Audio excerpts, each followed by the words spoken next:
This is a picture of my grandparents. They were my inspiration.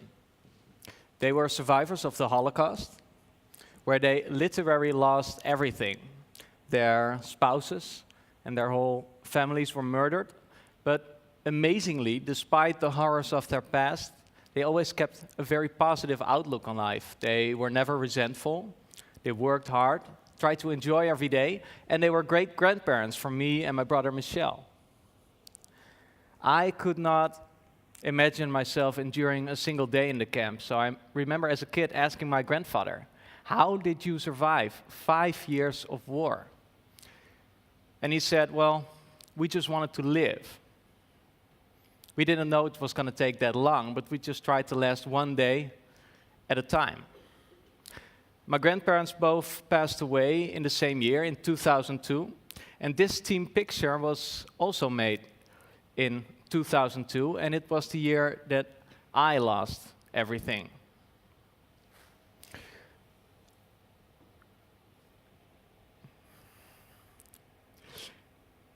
Yeah, it was the year I lost everything, not only my grandparents, but I became paralyzed, and undergoing spinal cord injury is without a doubt the most drastic change I ever had to deal with.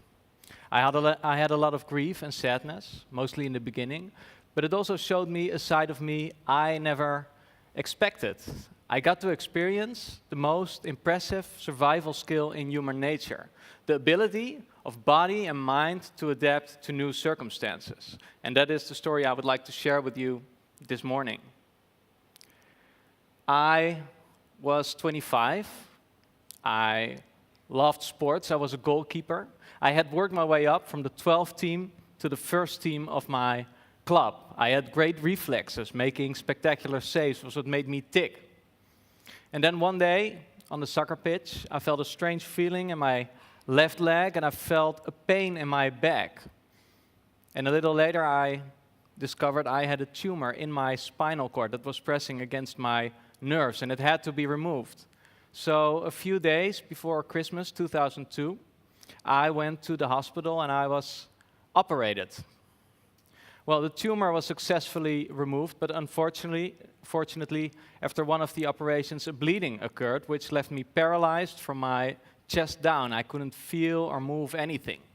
And the doctor explained to me that modern science doesn't understand a lot about the recovery of nerves, and, well, in some instances, people would regain movement or feeling, but it could take up to 2 years before I would know which functions would recover and which wouldn't. Well, I decided, as long as the doctor wasn't sure, that I would just assume that I would recover completely. Then, for 4 months, there was no improvement whatsoever. I meditated a lot, and one day I was lying in bed and I could move one toe. And then slowly I started improving.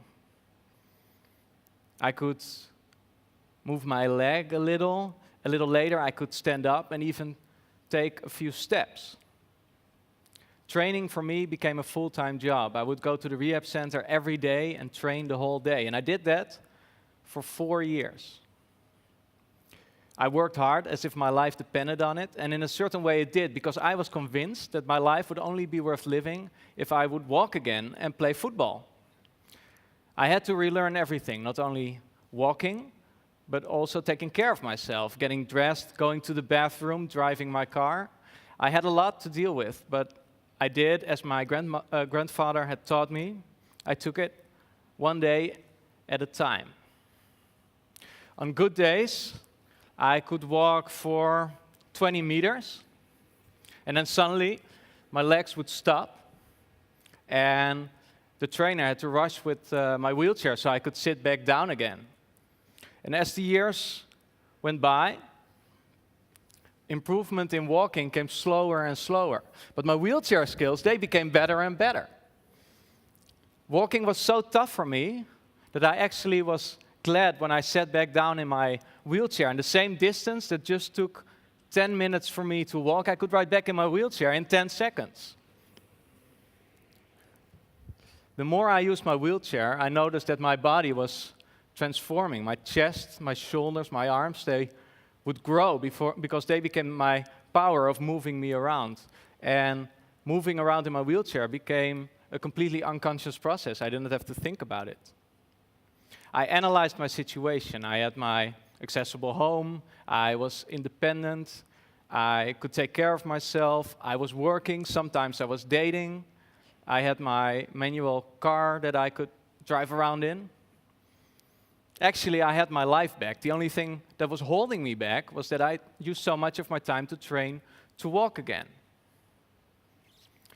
After 4 years, it was time for me to accept that I would never walk normal again. And doing that came as a relief to me. I felt free, I felt independent. And instead of playing football, I started playing wheelchair basketball, which became my new passion. Something interesting happened. I was celebrated as some kind of a hero. People told me that they respected me for how well I could cope with my situation. They thought I was brave, how I had accepted my faith, and I was congratulated on the fact that I could take care of myself and I had such good wheelchair skills. And it's always great to get compliments, and they are without a doubt well intended, but I don't feel I'm exceptional. It would be special indeed if I would be the only person in the whole world that would be capable of living well despite having a disability. But the interesting thing is, I constantly meet people that do exactly the same. I realize that most people in their day-to-day job probably don't get to meet a lot of people with a disability, but I meet them all the time. At Papendal, where we train with the Dutch wheelchair basketball team and the Paralympic team. In my rehabilitation center close by here in Amsterdam. In the special needs schools I sometimes visit, they are all filled with strong, optimistic people that deal with their disability, both physically and mentally. And most of the time, they just enjoy life. Since there are so many people worldwide that are capable of adapting to big changes like getting a disability, I believe that this is not an exceptional power for just a few exceptional people. I think it's something most of us have. It only shows up in exceptional situations. It is the power of survival. I believe that there are 3 key ingredients that decide if a person can successfully pull through big, challenging changes. First, you need at least a little spark of optimism.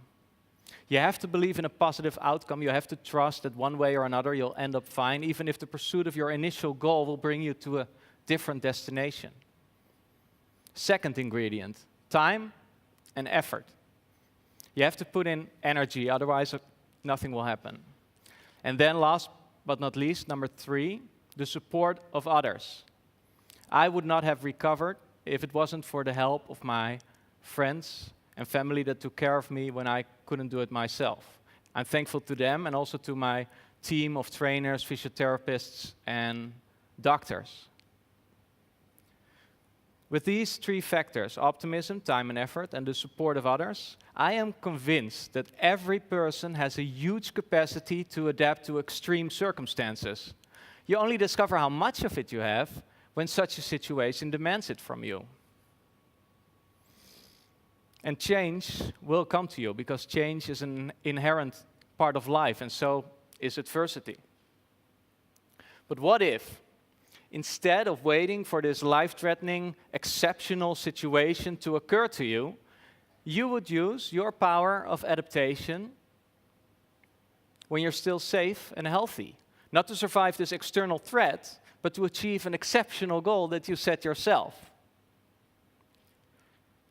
We know it is possible because we lap it up in our millions watching such TV programs as Dancing with the Stars and Strictly Come Dancing, where we see celebrities.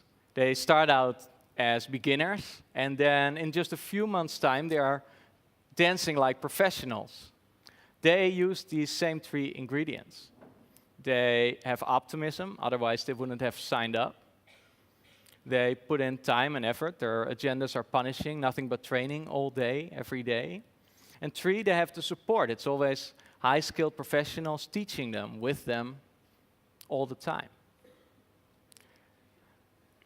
I have one last picture that I want to show to you. It is made 2 years before my grandfather passed away. I was still walking, and he was in a wheelchair because the last 5 years of Opa Sam's life, he couldn't walk anymore. And he's smiling in this picture, but most of the time he found it very difficult that he couldn't walk anymore. And maybe if he would be around today, he might ask me, Mark, how do you survive being in a wheelchair for the rest of your life? And I would say, Opa Sam, I'm doing great. I choose my own challenges. I have fun achieving my own exceptional goals using my power of adaptation. And of course, there are still difficult moments, but I will deal with them one day at a time.